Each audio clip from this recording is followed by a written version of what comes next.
প্রথম আমি ফিল করলাম যে সত্যি তাই, আমি বোধহয় কোথাও বোধহয় জাস্টিস করছি না আমার কাজের সঙ্গে। তুমি আর হিরোইন নও, তুমি আর সেই জনপ্রিয় নও, এই সবকটা সিদ্ধান্ত মেনে নেওয়াটা বিশাল কঠিন। এই লাইমলাইট থেকে সরে গেছে, তাদের ফার্স্ট্রেশনের চূড়ান্ত প্রকাশ পেয়েছে, অনেকে ডেড বডি বাড়ি থেকে পাওয়া গেছে, তখন দেবশ্রী রায় নাম্বার 1। তখন আমাদের সঙ্গে সম্পর্ক ভালো ছিল না, দোষটা ওর বেশি ছিল। মুম্বাকে ব্যালেন্স করেছিল জার্নালিস্টদের হাতে পায়ে ধরে, যাতে কোনো খারাপ কিছু না লেখে। একটারা ম্যানিপুলেশন করেছে। সম্পর্কটার স্বার্থে যদি হয় তাহলে সেটা অ্যাকসেপ্টেড নয়। সারা জীবন বলতাম যে আমি কোনো হিরোকে বিয়ে করব না, কারণ আমি খুব পজিটিভ মানুষ। তাপস পাল দারুণ, তো সেই জায়গাগুলো নিশ্চয়ই মিস করার। আমার যদি এখন 15 বছর বয়সে ফিরে যেতে দাও, তাহলে আমি কিছু ভুল শুধরে নিতে পারি, কিছু বাজে লোককে কাছে আসতে না দিতে পারি। এখন তো বাংলা ছবি তো স্মুচ শুরু হয়ে গেছে, সেটে এই জেনারেশন প্রেম করছে কি করে। যদি পরজন্ম বলে কিছু থাকে, আমি আবারও শতাব্দী রায় হতে চাই।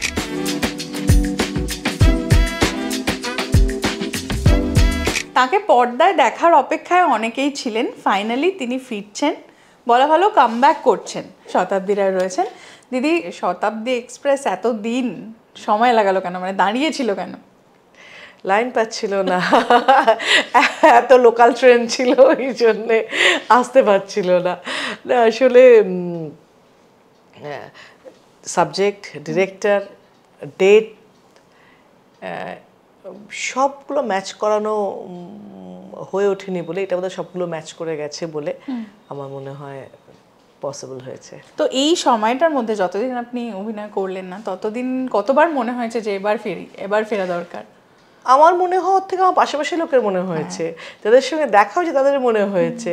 আমার মনে হয় যে বাইরে যাচ্ছি, পাসপোর্ট ইমিগ্রেশনে পাসপোর্ট দিলাম, বললো অনেক হয়েছে, অভিনয়টা করুন। এমনি কেমন কাটছে দিন, মানে সারাদিন কিভাবে কাটে? নয় বীরভূম, নয় দিল্লি, সেগুলো তো থাকে। সকালবেলা পৌঁছে আবার রাত্রিবেলা বেরিয়ে যাওয়া, রাত্রিবেলা পৌঁছে আবার সকালবেলা বেরিয়ে যাওয়া, বাকি তো মেয়ের পেছনে কিচকিচ করা যে কম্পিউটার বন্ধ করো, রিলস দেখা বন্ধ করো, আবার কেন মোবাইল খুললে, এই করতে করতেই সময় চলে যায়। বাকি তো আছে মানে বাড়ি সাজানোর শখ বা নিজস্ব ভালো লাগা, লেখালেখি, সব নিয়ে চলে যাওয়া। এটা খুব সুন্দর অ্যাকোয়ারিয়াম আছে আপনার। হ্যাঁ, বড় আমার বাড়িতে অ্যাকোয়ারিয়াম আছে, আমার বাড়িতে ডগি আছে, মানে আমার বর বলে 2টো সাপ খালি বাকি আছে নাকি। আপনি পেট লাভার নিশ্চয়ই। হ্যাঁ, আমার বিশাল অ্যাকোয়ারিয়াম, সেটা মেইনটেইন করা বিশাল কাজ একটা। কামব্যাক বলা হয়, আমরা বলি এই ল্যাঙ্গুয়েজটা যে কামব্যাক, কিন্তু শিল্পীরা যখন একবার মানুষের মনে জায়গা করতে সক্ষম হন, তাদের মনে হয় কামব্যাক সেই অর্থে হয় না, কারণ তারা তো মনেই রয়ে যান। মনে রয়ে যায়, টিভিতে রয়ে যায়। ধর তুমি সিনেমা করোনি এত বছর, তাতে তোমার টিভিতে রোজই তোমার ছবি চলছে 2-3টে চ্যানেলে, কিংবা তুমি মোবাইল খুললে সার্চ করলে গান দেখতে পাচ্ছ, ইন্টারভিউ দেখতে পাচ্ছ, কথা দেখতে পাচ্ছ, সিনেমার ক্লিপিংস দেখতে পাচ্ছ। সুতরাং সেই অর্থে হয়তো নতুন জেনারেশন যারা তোমায় দেখেনি তাদের কাছে মনে হয়, তো পুরোনো যারা ভালোবাসে যারা আছে তাদের কাছে পরিচিত। আপনার কি মনে হচ্ছে এখন তো যেহেতু এতদিন পর ফেরা, এই দুদিনে আমি বললাম যে দুটো চেঞ্জেস ভালো লাগলো, সেটা হচ্ছে একটা হচ্ছে যে কম দিনে ছবি তৈরি করা, সেই চেঞ্জেস আমার উপকার করেছে। আর একটা হচ্ছে এই প্রমোশনে একদিনে বসে বসে সব ইন্টারভিউগুলো দিয়ে দেওয়া, সেটা খুব আমার মনে হয় মানে ভালো হয়েছে। তো কোথাও গিয়ে এটা অনেকে বলেন যে আগের মতো আর ছবি তৈরি হচ্ছে না, এটা হয়তো মানে কম দিনে শুটিং করা আপনি বলছেন, কিন্তু অনেকে এটা অভিযোগও করেন যে কম দিনে শুটিংয়ে প্রচণ্ড তাড়াহুড়ো হয়, হয়তো মানগত দিক থেকেও কিছুটা এফেক্ট করে। দেখো, কম দিনে শুটিং করলে আমার এই মুহূর্তে সুবিধে, ওই জন্য আমি ভালো বলছি, কিন্তু ক্রিয়েটিভ দিক থেকে তো কখনোই সুবিধে হতে পারে না। একটা ছবিকে তুমি যেভাবে বিল্ড আপ করার কথা ভাবতে পারো, ডিরেক্টর যেভাবে শর্ট ডিভিশন করতে চায় বা করতে পারে, সেগুলো তো করা যায় না। আলটিমেটলি ছবি বাজেট কমানোর দিকে লক্ষ্য, কারণ যেহেতু মার্কেট ছোট হয়ে গেছে, তো সেই জন্যে মানে শিল্পী সত্তার থেকে খারাপ, কিন্তু আমি এই মুহূর্তে যেরকম ব্যস্ততার মধ্যে আছি সেই জন্যে ভালো। আর বাকি হচ্ছে যে টেকনোলজি অ্যাডভান্স হয়ে গেছে, তোমার অনেকগুলো ক্যামেরা ইউজ করতে পারছো, সেই জন্য এটা পসিবলও। মানে আমাদের সময় দুটো ক্যামেরা ইউজ করা মানে ওই বিরিয়ানি খাওয়ার মতন, ভাত খেতে খেতে একদিন বিরিয়ানি হচ্ছে সেরকম আর কি। যদি ফাইট মাস্টার বললো দুটো আমরা ক্যামেরা ইউজ করব, সেটা বিশাল ব্যাপার সেরকম। এখন তো দুটো তিনটে ক্যামেরা নর্মাল। তো এটা যদি বলি যে এই চরিত্রটা যখন পরিচালক আপনার কাছে নিয়ে এলো, মানে সবচেয়ে বেশি কি অ্যাট্রাক্ট করেছিল যে এতদিন পর ফেরার? দেখো, একটা তো মৈনাক নিজে, মানে যেহেতু এই সময়ের ও একজন পরিচিত ডিরেক্টর, তারপর যখন সাবজেক্টটা বললো, প্রথম দিন 2 লাইন বললো, আমি কিছু বুঝলাম না, আমি বললাম আমি বুঝতে পারলাম না। তারপর আরেকদিন যখন বললো আমি একটু লিখে আনছি, তারপর একটু লিখে আনলো। তাতেও হরর ফিল্মে তুমি পুরো বুঝতে পারবে না, কারণ তুমি খালি রিলেশনশিপগুলো বুঝতে পারছো, ডায়লগ মানে কোন যে সিকোয়েন্সে তুমি কথা বলছো সেগুলো তুমি বুঝতে পারছো, বাদ বাকি কোথায় ভূত আসছে কোথায় ভূত আসছে না, কোথায় ভয় পাচ্ছে কোথায় ভয় পাচ্ছে, এটা ডিরেক্টরই একমাত্র জানে, বাদ বাকি কেউ জানে না। স্ক্রিপ্টটা যখন অনেকবার পড়তে আরম্ভ করলাম, তখন আমি কিছু কিছু ভাবনা শেয়ার করতে শুরু করলাম, এটা এরকম হলে ভালো হয় এরকম। তখন ও আমাকে বললো যে এবার মনে হচ্ছে যে তুমি তাহলে ছবিটাতে ইনভলভ হয়েছো, এতদিন তো হচ্ছিলে না, মনে হচ্ছিল না। না, এই যে এতদিন পর সেটে ঢোকার যে কথাটা বললেন, সেটে ঢুকে কোথাও গিয়ে সেই ফিরে গেছিলেন কি প্রথম দিনে? ফিরে যাওয়ার তো জায়গা নেই, এখানে লোকগুলো নতুন। পুরোনো লোকের সাথে দেখা করতাম, মনে আছে এই ছবিতে গেছিলো, মনে আছে আমি সময় পড়ে গেছিলাম, মনে আছে এটা হাত কেটে গেছিলো, এই গল্প তার সঙ্গে করতে পারতাম, ফিরে যেতে পারতাম, যে তাদের সঙ্গে দেখা হতো। তাদের সঙ্গে দেখা হয়নি, যে হুটপাট করে কাজ হয় কোনো সুযোগ নেই। আমি বলছিলাম যে মজা করে যে সেটে এই জেনারেশন প্রেম করছে কি করে, মানে কখন ওদের কীভাবে প্রেম হতে পারছে, সময় পাচ্ছে কোথায়। আপনার সাথে জুটি বেঁধেছেন যারা, তাদের মধ্যে আপনার কি মনে হয় মানে সেরা জুটি কার সাথে আপনার হয়েছে? দর্শকরা কেউ আমাকে তাপস পালের সঙ্গে খুব ভালো বলে, কেউ প্রসেনজিতের সঙ্গে ভালো বলে, কেউ চিরঞ্জিতের সঙ্গে ভালো বলে। যাদের চোখে আমি প্রিয়, যাদের চোখে সেই হিরো প্রিয়, তখন তার সঙ্গে জুটি ওরা বানায়।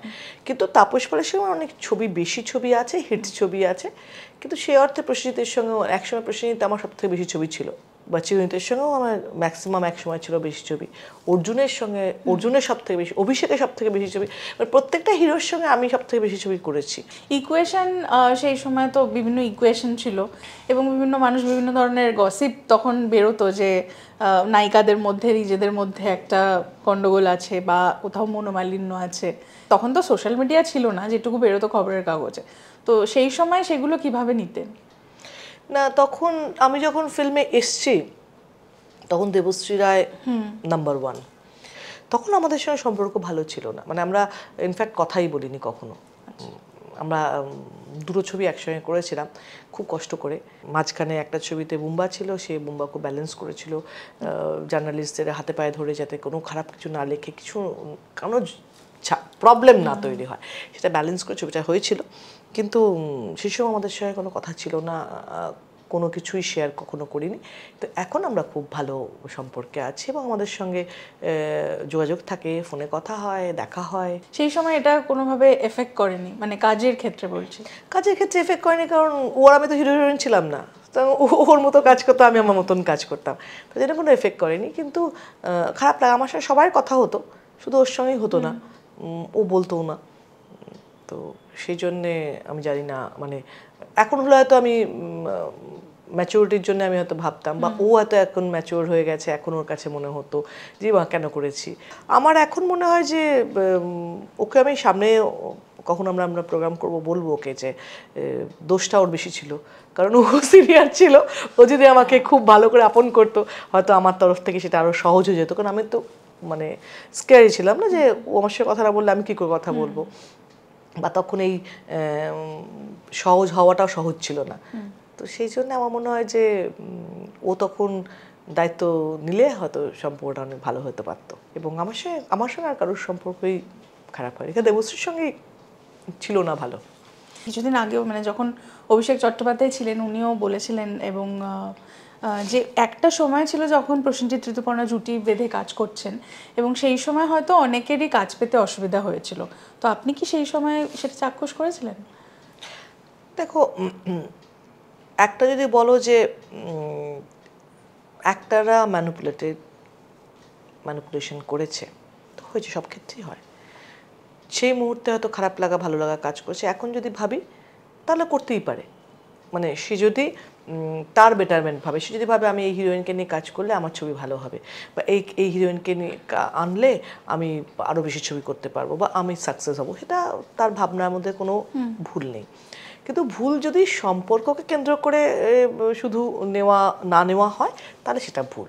সম্পর্কটার স্বার্থে যদি হয় তাহলে সেটা অ্যাকসেপ্টেড নয়। সেই সময়কার অনেক কিছু নিয়েই ধরুন আজকে যখন কথা হয় যে কমার্শিয়াল ছবি, আজকে আবার কমার্শিয়াল ছবি ফিরছে। একটা সময় যখন কমার্শিয়াল ছবি তৈরি হয়েছিল এবং সেটা কোথাও গিয়ে বাংলা ছবিকে ধরে রেখেছিল, কারণ কমার্সটাকে আসছিল, তার জন্যই অন্য ধারার ছবি তৈরি হতে পারছিল। আপনি কতটা বিলিভ করেন এটা? একদম। কমার্শিয়াল ছবির জন্য ইন্ডাস্ট্রি টিকে থাকে, কারণ যাকে আমরা ওই শব্দে আর্ট ফিল্ম বলি, বা আমরা এখনও যে আইনক্সের ছবি বলি, সেটা কিন্তু ইন্ডাস্ট্রিকে টিকিয়ে রাখতে পারে না। এটা মানে অঙ্কের হিসেব বলছে, আমি বলছি না। আমার মনে হয় কমার্শিয়াল ছবি সবসময় ইন্ডাস্ট্রিকে বাঁচিয়ে রাখে।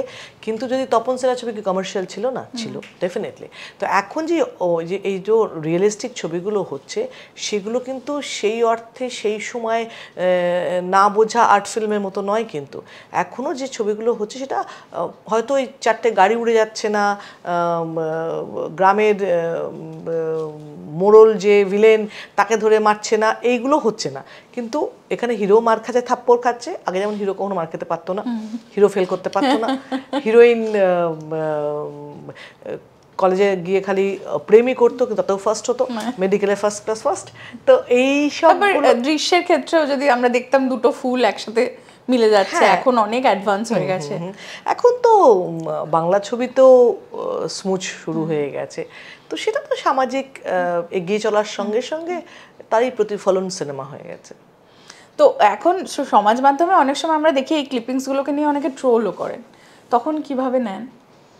প্রথমত ট্রোলারদের সঙ্গে আমার কোনো সম্পর্ক নেই, কারণ যে ট্রোলার আমাকে ট্রোল করবে তার আমার জীবনে কোনো অবদান নেই।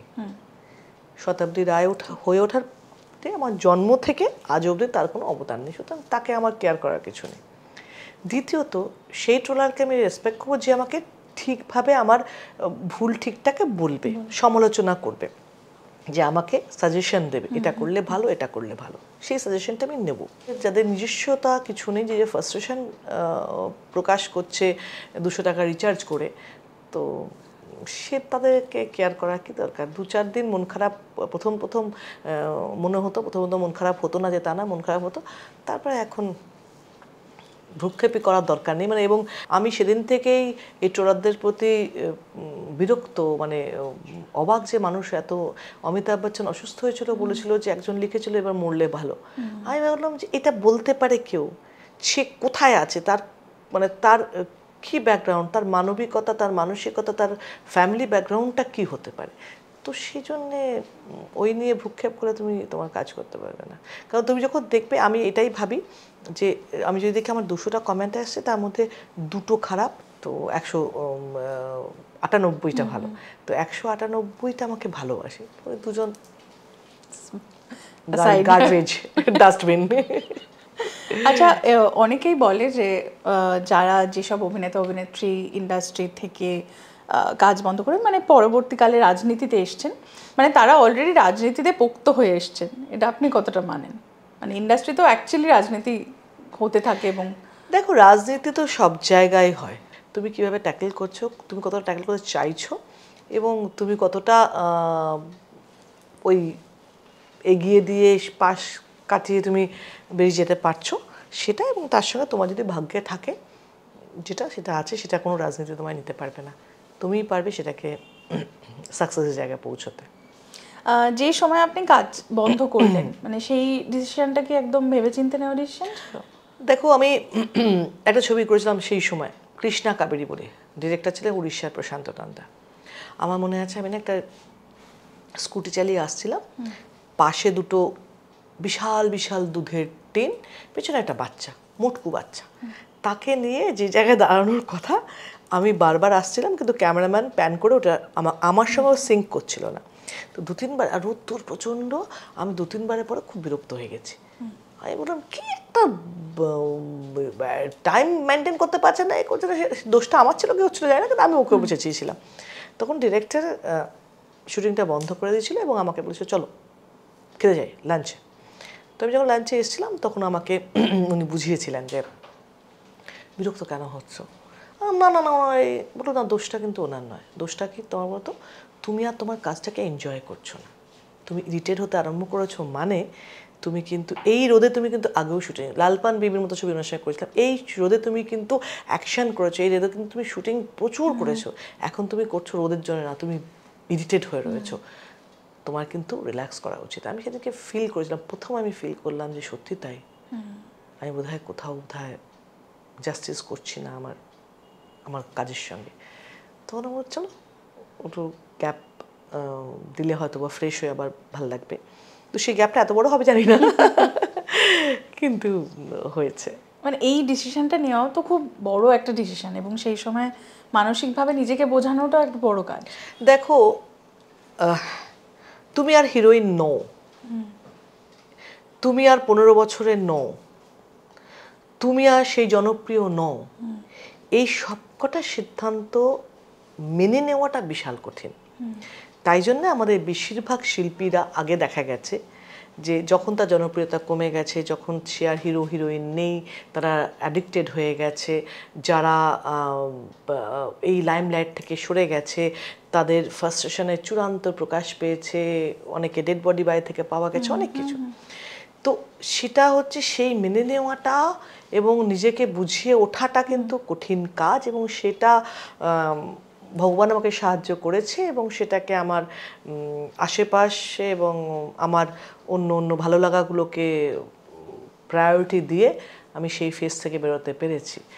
কিন্তু সেটা সবার পক্ষে সম্ভব হয় না, কিন্তু সেটা হওয়া খুব জরুরি। কারণ একটা জিনিস ভাবা, আমি মনে করি যে আমার একটাই জীবন, তো এই জীবনে অনেক কিছু করলে ভালো লাগবে। ইভেন বুম্বাও বলেছিল আমি যখন প্রথমবার না সেকেন্ডবার বোধহয় যে ছবিটা কিন্তু করো, ছবিটা কিন্তু বন্ধ রেখো না, করো না, কিন্তু হয়ে ওঠেনি আলটিমেটলি। আর তাপস পাল তো আপনার এমনিও খুব বন্ধু ছিলেন, তো সেই জায়গায় দাঁড়িয়ে তাকে নিশ্চয়ই মিস করেন ভীষণভাবে। কারণ এত বছরের কলিগ, আমার পলিটিক্যাল 10 বছর, আমার যাত্রা, আমার 100 সিনেমার নায়ক, হিট হিট ছবির, এবং মানুষ তাপস পাল দারুণ। তো সেই জায়গাগুলো নিশ্চয়ই মিস করার। অনেক অনেক অনেক মোমেন্ট, মানে অনেক, সেটা তোমার ইন্টারভিউ ছাপিয়ে যাবে আর কি। অনেক কিছু আছে সেগুলো, মানে প্রত্যেকটা ক্ষেত্রে, মানে অনেক ছেলে মানুষই ওনার ছিল, অনেক এত বড় স্টার, এত সিম্পল, এত মানুষের পাশে থাকা, যারা তাকে কাছ থেকে জানে, যারা দূর থেকে জানে তাদের কথা বলছি না, যারা মানুষ তাপস পালকে জানতো তারা এখনো বলে যে দারুণ মানুষ। আচ্ছা দিদি, মানে একটা সময় এরম হয়, মানে যখনই জুটি জনপ্রিয়তা পায় তখন তো দর্শক অনেক কিছুই বলেন যে ওদের মধ্যে হয়তো প্রেম আছে। কখনো আপনার ভালো লাগা কারোর প্রতি তৈরি হয়েছিল? না দেখো, ভালো লাগা মানে কি, সেই মুহূর্তে কাজ করতে করতে একটা তো ইমোশনাল সাপোর্ট, অ্যাটাচমেন্ট হয়, এবং ধরো কারোর উপর, ধর আমি আজকে একজনের সঙ্গে কাজ করছি অনেকদিন, কারোর উপর রাগ হলে সেটা বলা, বা সেটে এইটা করলো, এটা কিন্তু আমার ঠিক লাগলো না, তাকে বলা, যে সাপোর্ট দেয় তখন তাকেই ভালো লাগে না। আমার যেমন নচিকেতা আমার খুব ভালো বন্ধু, আমার মনে আছে আমার একবার একজন হিরোর সঙ্গে খুব ঝামেলা হয়েছিল, ছবি বন্ধ হয়ে গেছিলো এরকম একটা। তো তখন আমি ওকে বলেছিলাম যে নচিতা, আমার মনে হচ্ছে যে ভুলটা আমার। বললো একদম ভুল না, তুমি সব ঠিক, একদম তুমি ঠিক, ওই ভুল। তো আমার মনে হচ্ছে ওর থেকে ভালো বন্ধু কেউ হয় না, মানে তো এই সাপোর্টটা তো ভীষণ প্রয়োজন হয়। এবং মন খারাপে, বা একটা মানুষ যখন ভুল বুঝতে পারে, ভুল করে ফেলেছে, তাকে হ্যাঁ তুমি ভুল এটা বলার থেকে যে ঠিক বলে তাকেই তখন আঁকড়ে ধরতে হয়, তো ইচ্ছে করে। তো সেটাই সেরকমভাবে তো বেশি কাজ করলে, বেশি দিন শেয়ার করলে তাদের সাথে বন্ধুত্ব হয়, সেই ভালো লাগাটা কাজ করে। ওই সেই কারো চোখ ভালো লাগে, কারো মুখ ভালো লাগে, কারো বা চরিত্রের গঠন, তো সেরকমই এক একজনের এক একটা জিনিস। মানে আমি বলতাম যে কম্পিউটারে ফেলে তৈরি করতে হবে, এর চেহারা, এর স্বভাব, এর উইটি, এর অ্যাফেকশন সব মিলিয়ে যদি তৈরি করা যায়, তাহলে আমি রাজি তৈরি করতে।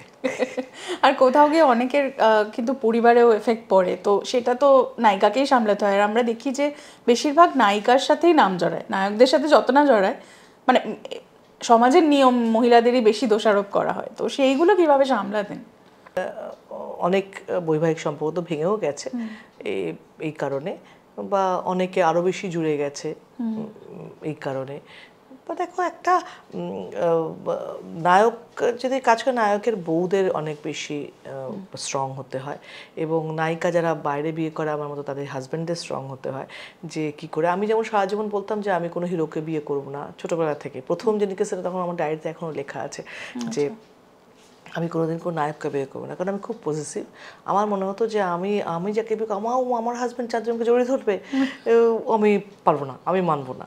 তো সেই জন্য তখন আমাকে সবাই বলতো তুমি যে করছো, আচ্ছা আমি করছি, সে মেনেছে বলে আমাকে বিয়ে করেছে, আমি কেন করবো? তো আমি আমি করছি, সে মানছে, কিন্তু আমি মানবো না, তার জন্য করবো না, করিও নি।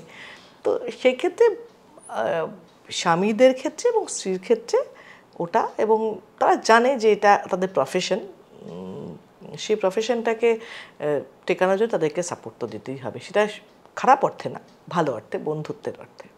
আর এই যে এখন এত ডায়েট করায়, ক্রাশ ডায়েট, কিছু খায় না, ভাত খায় না, কোনোদিন আপনি করেছেন? প্রয়োজন হয়নি, যা ওয়েট ছিল একদম পারফেক্ট ওয়েট ছিল, জিমে যেতেও হয়নি, ডায়েটও করতে হয়নি। আলু খেতে সারা জীবন ভালোবেসেছি, আলু খেয়েছি, তাতে কিছু হয়নি। কিন্তু যখন মোটা হওয়ার সময় হয়েছে, সেই অর্থে হয়তো বা খুব মোটা হয়নি, কিন্তু আগের থেকে অবভিয়াসলি বাচ্চা হয়েছে, বয়স হয়েছে, সেই জায়গা থেকে বেড়েছে ওজন। একমাত্র মিষ্টি খেতে খুব ভালোবাসি, সেটা আমার যত ওজন ওই কারণে, বাদ বাকি সব কিছু কিন্তু যে কনসাসলি না, আমার ইচ্ছেই হয় না, আমার ভালো লাগা নেই। আর এই যে এখন মানে অনেকে নিজেকে মেনটেন করতে, সেটা বলিউড হোক বা টলিউড, আমরা দেখি যে বিভিন্ন রকম সার্জারি করান, বিভিন্ন রকম কিছু করান।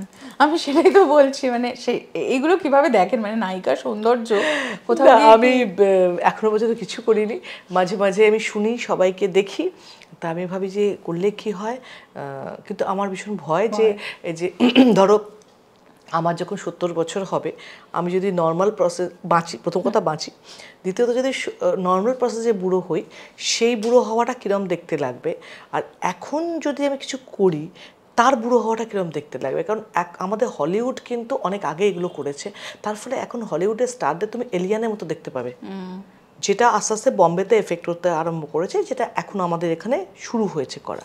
তো এর এফেক্টটা তুমি 20 বছর 30 বছর পরে পাবে। তো সেই থেকে আমার মনে হয় যে আমি কিছু না করে যদি বেঁচে যেতে পারি তাহলে বেটার, কিন্তু ওটা আমার একটা ভয় আছে যে করলে আজ রেগুলার করতে হয়, মানে ধরো তুমি একবার যদি করতে বলো আমাকে, আমি করে নেবো, কন্টিনিউ করতে থাকতে, কিন্তু ওই 6 মাস পরে পরে উরি বাবা, ওটা ভাবতেই পারি না। আর কোনো আক্ষেপ যদি বলি শতাব্দী রায়ের জীবনে? না, মানে সেটা ইন্ডাস্ট্রি হতে পারে, না, রিয়েল লাইফ। অনেক পেয়েছি জীবনে, ভগবানের কাছে কৃতজ্ঞ, সকাল বিকেল রাত্রির বলি, আমাকে অনেক দিয়েছো, যে মাধ্যমেই দিয়ে থাকো, দর্শকের মাধ্যমে হোক, ভোটারের মাধ্যমে হোক, কবিতার মাধ্যমে হোক, সংসারের মাধ্যমে হোক, মা বানিয়েছো। আমার যখন বাচ্চা হলো, আমি তখন বুঝলাম যে আমার নারীত্ব কমপ্লিট হলো। তো সেই জন্যে আমার কোনো আক্ষেপ নেই, কিন্তু আমার যদি এখন 15 বছর বয়সে ফিরে যেতে দাও, তাহলে আমি কিছু ভুল শুধরে নিতে পারি, কিছু বাজে লোককে কাছে আসতে না দিতে পারি, কিছু মিথ্যেবাদীকে সঙ্গে সময় নষ্ট না করতে পারি, এগুলো যদি আক্ষেপের মধ্যে থাকে হতে পারে, আদারওয়াইজ এমনি কোনো আক্ষেপ নেই। এবং যদি পরজন্ম বলে কিছু থাকে, আমি আবারও শতাব্দী রায় হতে চাই, সুতরাং আমার কোনো আক্ষেপ নেই বলে